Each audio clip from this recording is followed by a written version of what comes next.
If you've watched any of my videos, you might have noticed I don't wear a belt. I don't wear a belt when I bench. I don't wear a belt when I do back. I don't wear a belt when I do shoulders. I don't wear a belt when I squat, no matter how much weight is on the bar.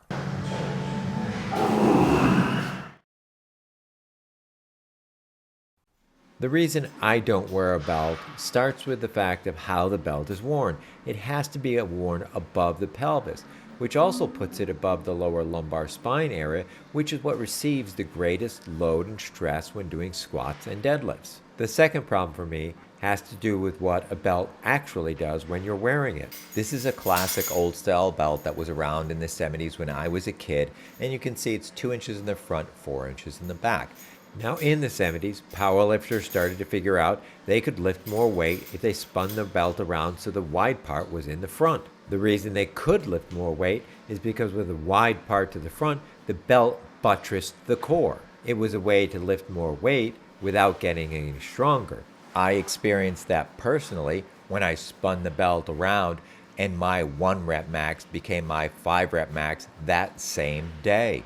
One day in the early 80s, I showed up at the gym without my belt and was so psyched out I had a crappy workout even though I was only doing presses.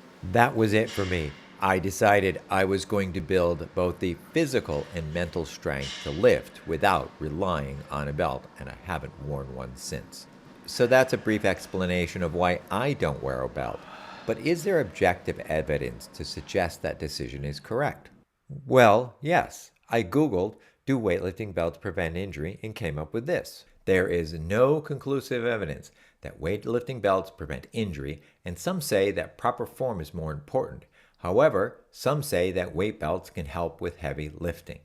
Now, I don't know about you, but I don't trust Google or AI, so I searched with the term, should you wear a belt when you lift weights? And this is what I found. Yes, you should wear a lifting belt when doing heavy compound exercises that involve your core and leg muscles, such as deadlifts, squats, and Olympic lifts.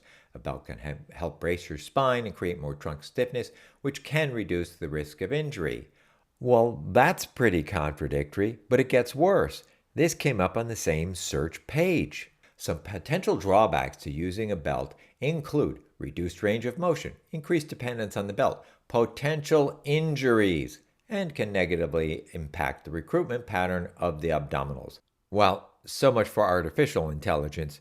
I returned to the Do Weightlifting Belts Prevent Injury search, and this is a sample of some of the things I found.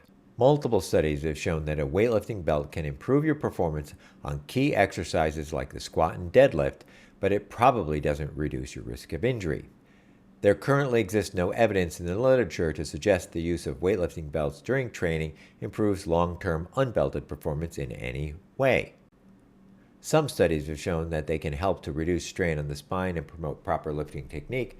However, other research shows that weight belts can actually increase the risk of injury, particularly in novice lifters. Without further research comparing the performances of athletes trained entirely with and without weightlifting belts, or examining the hypertrophy of the core muscles, transversus abdominis, multifidus, diaphragm, and pelvic floor, as a consequence of both training states, any conclusions we might draw necessarily amount to conjecture. However, what is clear is that 1. Belts are unnecessary for elite level strength development and performance. 2. Maximal lifts can be performed safely without a belt. 3.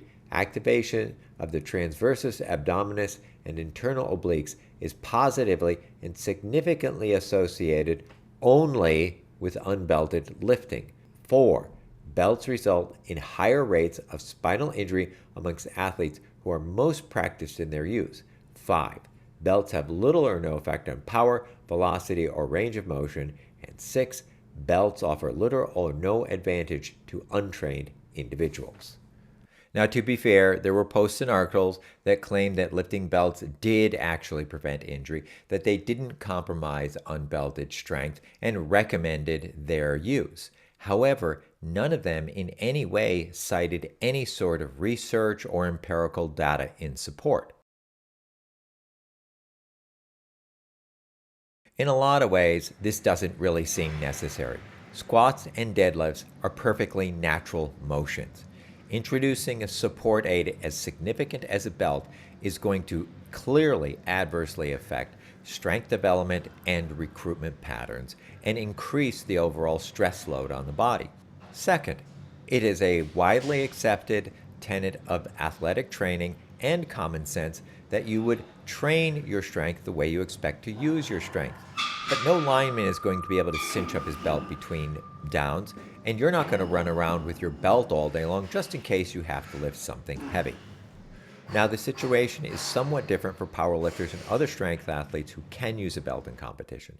They should definitely train with a belt because otherwise it would be putting themselves at a competitive disadvantage.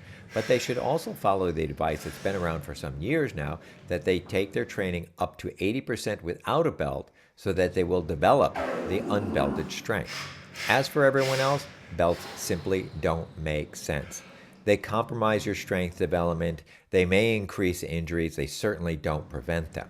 Everyone has to make their own personal decision, but I have no doubt that one of the reasons I've been able to lift as much as I have for as long as I have is that instead of wearing one, I have made my body my belt.